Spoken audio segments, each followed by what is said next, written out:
ಆಯುಧ ಪೂಜೆಯ ದಿನಾನೇ ಸಿಎಂ ಸಿದ್ದರಾಮಯ್ಯ ಪೂರ್ಣಾವಧಿಯ ಮಾತುಗಳನ್ನು ಆಡಿದ್ದಾರೆ. ಮುಖ್ಯಮಂತ್ರಿಗಳ ಈ ಮಾತು ಬಹಳ ಕುತೂಹಲಕ್ಕೆ ಕಾರಣ ಆಗಿದೆ. ಪೂರ್ಣಾವಧಿಗೆ ನಾನೇ ಸಿಎಂ ಎಂದಿದ್ದಾರೆ ಸಿದ್ದರಾಮಯ್ಯ. ಸಿಎಂ ಆಗಿ ಇನ್ನೂ 2.5 ವರ್ಷ ಇರ್ತೀನಿ ಅಂತ ಹೇಳಿ ಎಲ್ಲ ಗೊಂದಲಗಳಿಗೂ ಎಲ್ಲ ಚರ್ಚೆಗಳಿಗೂ ಮತ್ತೊಮ್ಮೆ ಫುಲ್ ಸ್ಟಾಪ್ ಇಡುವಂತಹ ಕೆಲಸವನ್ನ ಮಾಡಿದ್ದಾರೆ. 5 ವರ್ಷ ನಾನೇ ಸಿಎಂ ಅನ್ನುವಂತಹ ಸಂದೇಶವನ್ನ ರವಾನೆ ಮಾಡಿದ್ದಾರೆ. ಮುಂದಿನ ವರ್ಷನೂ ದಸರಾ ಪುಷ್ಪಾರ್ಚನೆ ಮಾಡ್ತೀನಿ ಅಂತ ಹೇಳಿ ಮೈಸೂರಿನಲ್ಲಿ ಸಿದ್ದರಾಮಯ್ಯ ಪೂರ್ಣಾವಧಿಯ ಮಾತನ್ನಾಡಿದ್ದಾರೆ. ಡಿಕೆಶಿ ಬಗ್ಗೆ ಎಚ್ಡಿಕೆ ಜೈಲಿನ ಮಾತಿನ ನಡುವೆಯೇ ಮುಖ್ಯಮಂತ್ರಿಗಳ ಈ ಪೂರ್ಣಾವಧಿ ಮಾತು ಹೊಸ ಸಂಚಲನಕ್ಕೆ ಕಾರಣ ಆಗಿದೆ. ಭವಿಷ್ಯಕಾರರಲ್ಲ, ಅದರಿಂದ ಭವಿಷ್ಯ ಹೇಳಕ್ ಬರಲ್ಲ ಅವರಿಗೆ. ಅದರಿಂದ ಅವರು ಹೇಳದ ಪ್ರಕಾರ ಯಾವುದೂ ನಡೆಯಲ್ಲ. ಯಾಕಂದ್ರೆ ವಸ್ತುಸ್ಥಿತಿ ಗೊತ್ತಿಲ್ಲ ಅವರಿಗೆ. ಅಲ್ಲ, ಬಟ್ ಅವ್ರಿಗೆ ಆಲ್ರೆಡಿ ನವೆಂಬರ್ ಶುರು ಮಾಡಿದ್ದಾರೆ. ನವೆಂಬರ್ ಶುರು ಮಾಡಿದ್ದಾರೆ. ನವೆಂಬರ್ ಕ್ರಾಂತಿ, ನವೆಂಬರ್ ಬದಲಾಗ್ತಾರೆ. ಶಿವರಾಮೇಗೌಡರು ಹೇಳಿದ್ದಾರೆ ಸರ್. ಶಿವರಾಮೇಗೌಡರು ಸಮೇತ ಎಲ್ಲರೂ ಡಿಕೆ ಶಿವಕುಮಾರ್ ಸಿಎಂ ಆಗ್ತಾರೆ ಅಂತ ಹೇಳಿ ಶಿವರಾಮೇಗೌಡರು ಹೇಳಿದ್ದಾರೆ ಸರ್. ಬಹಳ ಜನ ಹೇಳ್ತಾ ಇರ್ತಾರೆ. ಯಾಕಂದ್ರೆ ನವೆಂಬರ್ಗೆ 2.5 ವರ್ಷ ಆಗುತ್ತಲ್ಲ, ಆತರ ನಾನೇನು ಹೇಳಿದ್ದೀನಿ ಅಂತಂದ್ರೆ ಹೈಕಮಾಂಡ್ನವರು ಏನ್ ತೀರ್ಮಾನ ಮಾಡ್ತಾರೆ ಅದಕ್ಕಂತ ನಡ್ಕೋಬೇಕು ಎಲ್ರು ಅಲ್ವಾ. Whatever the high command decides you have to go by it. ವಿಪಕ್ಷದವರ ಭವಿಷ್ಯ ನಿಜ ಆಗಲ್ಲ ಅಂತ ಮುಂದಿನ ಸತಿ ನೀವೇ ಪುಷ್ಪಾರ್ಚನೆ ಮಾಡ್ತೀವಿ. ಮುಂದಿನ ಸತಿ ನೀವೇ ಪುಷ್ಪಾರ್ಚನೆ ಯಾಕೆ ಮಾಡಬಾರ್ದು? I hope so. ಅವ್ರಿರೋ ತನಕ ಅವ್ರೇನ್ ಮಾಡ್ತಾರೆ. I hope so. 5 ವರ್ಷನೂ ನೀವೇ ಮಾಡ್ತೀವಿ. ಹೌದು. ಇಷ್ಟು ದಿನ ಮಾಡ್ಕೊ ಬಂದಿದ್ದೀನಲ್ಲ. ಸಿ 2ನೇ ಸಾರಿ ಮುಖ್ಯಮಂತ್ರಿ ಆಗಲ್ಲ ಅಂತ ಅಂದಿದ್ರು. 2ನೇ ಸಾರಿ ಮುಖ್ಯಮಂತ್ರಿ ಆದ್ರು. ಕಾಗೆ ಕೂತ್ಬಿಟ್ಟದೆ ನನ್ನ ಕಾರ್ನಲ್ಲಿ ಅಂತ ಹೇಳಿದ್ರು. ಚೀಫ್ ಮಿನಿಸ್ಟರ್ಗಿರಿ ಹೋಗ್ತದೆ ಅಂದ್ರು. ಬಜೆಟ್ ಮಂಡಿಸಲ್ಲ ಅಂತಂದ್ರು. ಬಜೆಟ್ ಮಂಡಿಸಿದೆ. ಅದಾದ್ಮೇಲೆ 2 ವರ್ಷ ಇದ್ದೆ. ಈಗ ಮತ್ತೆ ಚೀಫ್ ಮಿನಿಸ್ಟರ್ ಆಗಿ 2.5 ವರ್ಷ ಇದ್ದೀನಿ. ಮತ್ತಿನ್ನು 2.5 ವರ್ಷ ಅಧಿಕಾರ ಹಂಚಿಕೆಯ ಮಾತುಕತೆ ನಡೆದಿದೆ ಅನ್ನುವಂಥ ಚರ್ಚೆಗಳು ಏನಿದ್ದಾವೆ ಅದು ಈ ನವೆಂಬರ್ ಡಿಸೆಂಬರ್ ವೇಳೆಗೆ ಆಗ್ಬಿಡುತ್ತೆ ಅನ್ನುವಂಥ ದೊಡ್ಡ ಮಟ್ಟದ ರಾಜಕೀಯ ವಲಯದ ಸಂಚಲನ ಏನಿದೆ ಅದೆಲ್ಲದಕ್ಕೂ ಸಿದ್ದರಾಮಯ್ಯ ತಮ್ಮ ಪೂರ್ಣಾವಧಿ ಮಾತಿನ ಮೂಲಕ ಫುಲ್ ಸ್ಟಾಪ್ ಇಡುವಂತಹ ಕೆಲಸವನ್ನ ಮಾಡಿದ್ದಾರೆ. ಸಿಎಂ ಆಗಿ ಇನ್ನೂ 2.5 ವರ್ಷ ನಾನಿರ್ತೀನಿ ಅಂತ ಹೇಳಿ ವಿಶ್ವಾಸದ ಮಾತುಗಳನ್ನ ಆಡಿದ್ದಾರೆ ಸಿದ್ದರಾಮಯ್ಯ. ಅವರ ವಿಶ್ವಾಸ ಏನು ಹಾಗಾದ್ರೆ? ಯಾವ ಕಾರಣಕ್ಕಾಗಿ ಮುಖ್ಯಮಂತ್ರಿಗಳಿಗೆ ಈ ಪರಿಯಾದಂತಹ ವಿಶ್ವಾಸ? ಒಂದಿಷ್ಟು ಚರ್ಚೆಗಳಂತೂ ನಡೀತಾ ಇದೆ. ಡಿಸಿಎಂ ಡಿಕೆ ಶಿವಕುಮಾರ್ ಅವರ ಬಗ್ಗೆ ಎಚ್ಡಿಕೆ ಕಳೆದ ಕೆಲ ದಿನಗಳ ಹಿಂದೆ ಆಡಿದಂತಹ ಮಾತು ಬಹಳ ಕುತೂಹಲಕ್ಕೆ ಕಾರಣ ಆಗಿತ್ತು. ಸದ್ಯದಲ್ಲೇ ಜೈಲಿಗೆ ಹೋಗ್ತಾರೆ ಡಿಕೆ ಶಿವಕುಮಾರ್ ಅನ್ನುವಂತಹ ಸ್ಫೋಟಕ ಹೇಳಿಕೆಯನ್ನ ಕೊಟ್ಟಿದ್ರು ಕೇಂದ್ರ ಸಚಿವ ಎಚ್.ಡಿ. ಕುಮಾರಸ್ವಾಮಿ. ಅವರು ಹೇಳಿಕೆಯನ್ನ ಕೊಟ್ಟು 2-3 ದಿನಗಳು ಕಳೆದಿಲ್ಲ. ಸಿಎಂ ಸಿದ್ದರಾಮಯ್ಯ ಮತ್ತೊಮ್ಮೆ ತಾನೇ ಪೂರ್ಣಾವಧಿ ಮುಖ್ಯಮಂತ್ರಿ, ಇನ್ನೂ 2.5 ವರ್ಷ ನಾನೇ ಮುಖ್ಯಮಂತ್ರಿ ಆಗಿರ್ತೀನಿ, ಹೋಪ್ಸೋ ಮುಂದಿನ ದಸರಾದಲ್ಲೂ ಕೂಡ ನಾನೇ ಪುಷ್ಪಾರ್ಚನೆಯನ್ನ ಮಾಡ್ತೀನಿ ಅನ್ನುವಂಥ ಮಾತನ್ನ ಹೇಳಿದ್ದಾರೆ. ರಾಜ್ಯ ರಾಜಕೀಯ ವಲಯದಲ್ಲಿ ಮುಖ್ಯಮಂತ್ರಿಗಳ ಈ ಮಾತು ಸಾಕಷ್ಟು ಕುತೂಹಲಕ್ಕೆ ಕಾರಣ ಆಗ್ತಾ ಇದೆ. 2.5 ವರ್ಷಗಳ ಅಧಿಕಾರ ಹಂಚಿಕೆ ಆಗಿದೆ, ಒಂದು ಒಪ್ಪಂದ ಆಗಿದೆ ಅನ್ನುವಂಥ ಮಾತನ್ನ ಬೇರೆ ಯಾರೋ ಹೇಳಿದ್ದಲ್ಲ. ಖುದ್ದು ಡಿಕೆ ಶಿವಕುಮಾರ್ ಅವರು ರಾಷ್ಟ್ರೀಯ ಮಾಧ್ಯಮವೊಂದಕ್ಕೆ ಸಂದರ್ಶನವನ್ನ ನೀಡುವಂತಹ ಸಂದರ್ಭದಲ್ಲಿ ಹೇಳಿದ್ರು. ಕಳೆದ 2 ತಿಂಗಳ ಹಿಂದೆ ಇದು ದೊಡ್ಡ ಮಟ್ಟದ ಚರ್ಚೆಯಾದಾಗ ಆಗ್ಲೂ ಪೂರ್ಣಾವಧಿ ಮುಖ್ಯಮಂತ್ರಿ ನಾನೇ ಅಂತ ಹೇಳಿ ಎಲ್ಲ ಗೊಂದಲಕ್ಕೂ ತೆರೆಯನ್ನ ಎಳೆಯುವಂತಹ ಪ್ರಯತ್ನವನ್ನ ಸಿಎಂ ಸಿದ್ದರಾಮಯ್ಯ ಮಾಡಿದ್ರು. ಆದ್ರೂ ಆ ಚರ್ಚೆ ಇನ್ನೂ ಕೂಡ ಜೀವಂತವಾಗೇ ಇದೆ.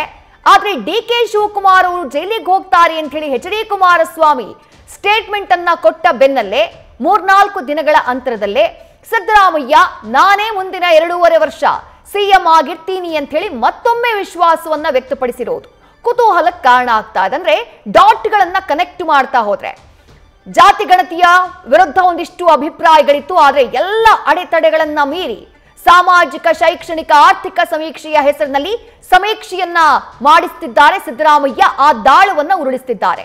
ಆ ದಾಳವನ್ನ ಉರುಳಿಸಿರೋದೇ ತಮ್ಮ ಕುರ್ಚಿಯನ್ನ ಗಟ್ಟಿ ಮಾಡಿಕೊಳ್ಳೋಕೆ ಅನ್ನುವಂಥ ಚರ್ಚೆಗಳಿದ್ದಾವೆ ರಾಜಕೀಯ ವಲಯದಲ್ಲಿ.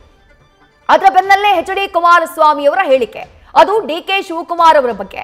ಮುಖ್ಯಮಂತ್ರಿ ಸ್ಥಾನದ ಆಕಾಂಕ್ಷಿ, ಈ ಅವಧಿಯಲ್ಲೇ ಮುಖ್ಯಮಂತ್ರಿ ಆಗ್ತೀನಿ ಅನ್ನುವಂಥ ಕನಸನ್ನ ಕಾಣ್ತಾ ಇರೋರು ಡಿಕೆ ಶಿವಕುಮಾರ್. ಪ್ರಯತ್ನ ವಿಫಲ ಆಗಬಹುದು, ಆದ್ರೆ ಪ್ರಾರ್ಥನೆ ವಿಫಲ ಆಗಲ್ಲ ಅನ್ನುವಂಥ ಮಾತನ್ನ ಹೇಳಿದ್ರು. ಆ ವಿಶ್ವಾಸದಲ್ಲೇ ಅವರಿದ್ದಾರೆ. ಒಪ್ಪಂದದ ಮಾತುಗಳನ್ನ ಆಡಿದ್ದು ಕೂಡ ಅವರೇ.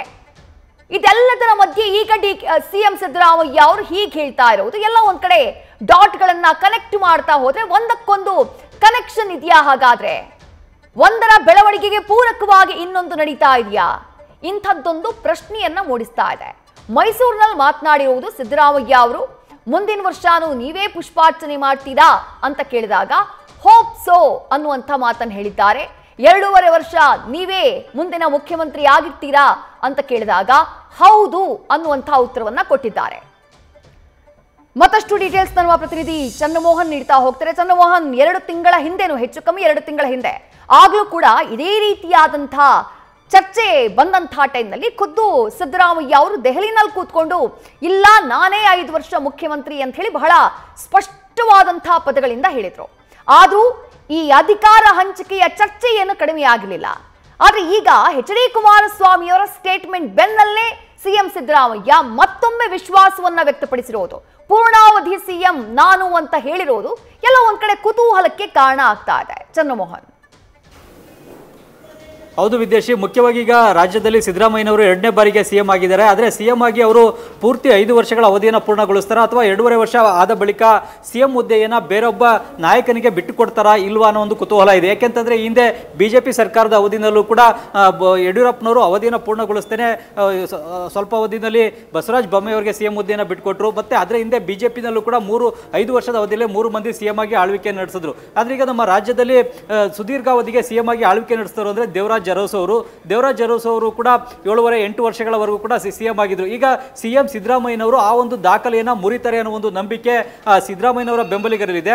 ಮುಖ್ಯವಾಗಿ ಈಗ ಸಿದ್ದರಾಮಯ್ಯನವರು ಈ ವರ್ಷದ ನವೆಂಬರ್ ವೇಳೆಗೆ ದೇವರಾಜ್ ಅರಸು ಅವರು ಸುದೀರ್ಘಾವಧಿಗೆ ಸಿಎಂ ಆಗಿದ್ದಂತಹ ದಾಖಲೆಯನ್ನ ಮುರಿತಾರೆ. ಅದಾದ ಬಳಿಕ ಸಿಎಂ ಹುದ್ದೆಯಿಂದ ಕೆಳಗಿಳಿದು ಸಿಎಂ ಹುದ್ದೆಯನ್ನು ಹೈಕಮಾಂಡ್ ಹೇಳಿದಂತವ್ರಿಗೆ ಅಥವಾ ತಾವು ಯಾರನ್ನ ಸೂಚಿಸ್ತಾರೋ ಅವರು ಮುಂದಿನ ಸಿಎಂ ಆಗ್ತಾರೆ ಅನ್ನೋ ಒಂದು ಚರ್ಚೆ ರಾಜ್ಯ ರಾಜಕೀಯದಲ್ಲಿ ನಡೀತಾ ಇದೆ. ಈ ಕಾರಣಕ್ಕಾಗಿಯೇ ಈಗ ಸಿಎಂ ಸಿದ್ದರಾಮಯ್ಯನವರಿಗೆ ಇವತ್ತು ಅದೇ ಪ್ರಶ್ನೆ ಮೈಸೂರಿನಲ್ಲೂ ಕೂಡ ಎದುರಾಗಿದೆ. ಯಾಕೆಂತಂದ್ರೆ ಈ ವರ್ಷದ ನವೆಂಬರ್ಗೆ ತಾವು ಸಿಎಂ ಹುದ್ದೆಯಿಂದ ಇಳಿದು ಸಿಎಂ ಹುದ್ದೆಯನ್ನ ಬೇರೊಬ್ಬರಿಗೆ ಬಿಟ್ಕೊಡ್ತೀರಾ ಅನ್ನೋದು ಚರ್ಚೆ ನಡೀತಾ ಇದೆ. ಇದಕ್ಕೆ ನಿಮ್ಮ ಪ್ರತಿಕ್ರಿಯೆ ಏನು ಅಂತ ಕೇಳಿದಂತ ಸಂದರ್ಭದಲ್ಲಿ ಮುಂದಿನ 2.5 ವರ್ಷದ ಅವಧಿಗೂ ಕೂಡ ನಾನೇ ಸಿಎಂ ಆಗಿರ್ತೇನೆ, ಈ ಬಾರಿ ಕೂಡ 5 ವರ್ಷದ ಅವಧಿಯನ್ನು ನಾನು ಪೂರ್ಣಗೊಳಿಸ್ತೇನೆ, ಮುಂದಿನ ದಸರಾಗೂ ಕೂಡ ನಾನೇ ಜಂಬೂ ಸವಾರಿಗೆ ಚಾಲನೆ ನೀಡಿ ತಾಯಿ ಚಾಮುಂಡೇಶ್ವರಿಗೆ ಪುಷ್ಪಾರ್ಚನೆಯನ್ನು ಏಕೆ ಮಾಡಬಾರ್ದು ಅನ್ನೋ ಒಂದು ಪ್ರಶ್ನೆಯನ್ನ ಸಿಎಂ ಸಿದ್ದರಾಮಯ್ಯನವರು ಕೇಳಿದ್ದಾರೆ. ಈಗ ಈ ವರ್ಷದ ನವೆಂಬರ್ಗೆ ಸರ್ಕಾರಕ್ಕೆ 2.5 ವರ್ಷದ ಅವಧಿ ಪೂರ್ಣಗೊಳ್ತಾ ಇದೆ, ಹಾಗಾಗಿ ಈ ಚರ್ಚೆಯನ್ನು ಮಾಡ್ತಾ ಇದ್ದಾರೆ. ಆದ್ರೆ ಸಂಪೂರ್ಣವಾಗಿ 5 ವರ್ಷದ ಅವಧಿಯನ್ನು ಕೂಡ ನಾನು ಪೂರ್ಣ ಮಾಡ್ತೇನೆ. ಈ ಹಿಂದೆ ನಾನು ಮೊದಲ ಬಾರಿಗೆ ಸಿಎಂ ಆದಂತಹ ಸಂದರ್ಭದಲ್ಲಿ 2ನೇ ಬಾರಿಗೆ ಸಿದ್ದರಾಮಯ್ಯನವರು ಸಿಎಂ ಆಗಲ್ಲ ಅಂತ ಹೇಳ್ತಾ ಇದ್ರು. ಆದ್ರೆ ಈಗ 2ನೇ ಬಾರಿಗೂ ಕೂಡ ಸಿಎಂ ಆಗಿದ್ದೇನೆ, ಮುಂದಿನ ವರ್ಷವೂ ಕೂಡ ನಾನೇ ದಸರಾದ ಜಂಬೂ ಸವಾರಿಗೂ ಕೂಡ ಚಾಲನೆಯನ್ನು ಕೊಡ್ತೇನೆ, ಜೊತೆಗೆ 5 ವರ್ಷದ ಆಳ್ವಿಕೆಯನ್ನು ನಾನೇ ಪೂರ್ಣಗೊಳಿಸ್ತೀನಿ ಅಂತೇಳಿ ಈಗ ಮತ್ತೊಮ್ಮೆ ಪುನರುಚ್ಚಾರವನ್ನು ಮಾಡಿದರೆ. ಈ ರೀತಿ ಈ ಒಂದು ಚರ್ಚೆ ರಾಜ್ಯ ರಾಜಕೀಯದಲ್ಲಿ ನಡೀಲಿಕ್ಕೆ ಏನು ಕಾರಣ ಅಂತಂದ್ರೆ ಈಗ ದೇವರಾಜ್ ಅರಸು ಅವರು ಸುದೀರ್ಘವಾಗಿ 8 ವರ್ಷಗಳ ಅವಧಿಗೆ ಸಿಎಂ ಆಗಿದ್ರು. ಆ ಒಂದು ಅವಧಿಯನ್ನು ಕೂಡ ಈಗ ಸಿದ್ದರಾಮಯ್ಯನವರು ಕೂಡ 8 ವರ್ಷಗಳವರೆಗೂ ಕೂಡ ಸಿಎಂ ಆಗೋ ಮೂಲಕ ಈ ವರ್ಷವೇ ಪೂರ್ಣಗೊಳಿಸ್ತಾ ಇದ್ದಾರೆ. ಆ ಕಾರಣಕ್ಕಾಗಿಯೇ ಈಗ ಈ ಒಂದು ಚರ್ಚೆ ಅದಾದ ಬಳಿಕ ಸಿಎಂ ಹುದ್ದೆಯನ್ನು ಬೇರೊಬ್ಬರಿಗೆ ಬಿಟ್ಕೊಡ್ಬೇಕಾಗುತ್ತೆ ಅನ್ನೋ ಒಂದು ಚರ್ಚೆ ಕೂಡ ನಡೀತಾ ಇದೆ. ಆದ್ರೆ ಹೈಕಮಾಂಡ್ ಮತ್ತು ಸಿಎಂ ಸಿದ್ದರಾಮಯ್ಯನವರ ನಡುವೆ ಏನು ಒಪ್ಪಂದ ಆಗಿದೆ, ಮಾತುಕತೆ ಆಗಿದೆ ಅನ್ನೋದು ಅವರಿಬ್ಬರಿಗೆ ಗೊತ್ತಿರತಕ್ಕಂಥ ವಿಚಾರ. ಆದ್ರೆ ಈಗ ರಾಜಕೀಯ ವಲಯದಲ್ಲಿ ಚರ್ಚೆ ಆಗ್ತಾ ಇರೋದು ಏನಂದ್ರೆ ಹೈಕಮಾಂಡ್ ಹೇಳಿದಂತಹ ಸಂದರ್ಭದಲ್ಲಿ ಸಿದ್ದರಾಮಯ್ಯನವರು ಸಿಎಂ ಹುದ್ದೆಯನ್ನು ಬೇರೊಬ್ಬರಿಗೆ ಬಿಟ್ಕೊಡ್ಬೇಕು ಅಂತೇಳಿ. ಹಾಗಾಗಿ ಹೈಕಮಾಂಡ್ ಯಾವಾಗ ಸಿಎಂ ಸಿದ್ದರಾಮಯ್ಯನವರಿಗೆ ಆ ಸೂಚನೆಯನ್ನು ನೀಡುತ್ತೆ ಅನ್ನತಕ್ಕಂತಹ ಚರ್ಚೆ ಕೂಡ ರಾಜ್ಯ ರಾಜಕೀಯದಲ್ಲಿ ನಡೀತಾ ಇದೆ. ಜೊತೆಗೆ ಡಿಸಿಎಂ ಡಿ.ಕೆ. ಶಿವಕುಮಾರ್ ಕೂಡ ಈ ಒಂದು ಸಿಎಂ ಸ್ಥಾನಕ್ಕಾಗಿ ಈಗ ಲಾಬಿಯನ್ನ ನಡೆಸ್ತಾ ಇದ್ದಾರೆ. ವಿದ್ಯಾಶ್ರೀ, ಥ್ಯಾಂಕ್ ಯು ಚಂದ್ರಮೋಹನ್, ತಮ್ಮೆಲ್ಲ ಡೀಟೇಲ್ಸ್. ನ್ಯೂಸ್ ಫಸ್ಟ್ ನಿರ್ಭೀತಿಯಿಂದ ನಿಮ್ಮ ಪರವಾಗಿ.